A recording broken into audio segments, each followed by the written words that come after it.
बिस्मिल्लाहिर्रहमानिर्रहीम। अस्सलाम वालेकुम दोस्तों। किसी मुल्क के बादशाह ने ऐलान किया कि जो शख्स झूठ बोलते हुए पकड़ा गया उसको 5 दिनार जुर्माना होगा। लोग एक दूसरे के सामने भी डरने लगे कि अगर झूठ बोलते हुए पकड़े गए तो जुर्माना ना हो जाए। उधर बादशाह और वज़ीर भेष बदल कर शहर में घूमने लगे। एक दिन वो थक गए और आराम करने की गरज से एक ताजर के पास ठहरे। ताजर ने दोनों को चाय पिलाई। बादशाह ने ताजर से पूछा, तुम्हारी उम्र कितनी है? ताजर ने कहा 20 साल। और तुम्हारे पास दौलत कितनी है? तो ताजर ने जवाब दिया 70,000 दिनार। बादशाह ने फिर पूछा, तुम्हारे बच्चे कितने हैं? ताजर ने जवाब दिया 1। बादशाह ने वापस आकर सरकारी दफ्तर में ताजर के क्वाइफ और जायदाद की पड़ताल की तो उसके बयान से मुख्तलिफ थी। बादशाह ने ताजर को दरबार में तलब किया और वही 3 सवालात दोहराए। ताजर ने वही जवाबात दिए।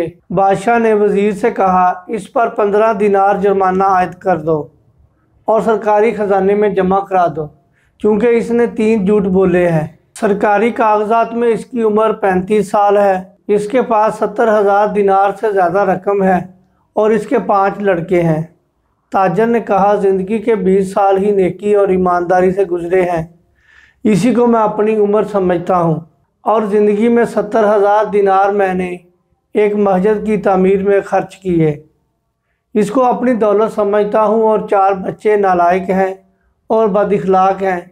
एक बच्चा अच्छा है, इसी को मैं अपना बच्चा समझता हूँ। ये सुनकर बादशाह ने जुर्माने का हुक्म वापस ले लिया और ताजर से कहा, हम तुम्हारे जवाब से खुश हुए हैं। वक़्त वही शुमार करने के लायक है जो नेक कामों में गुजर जाए।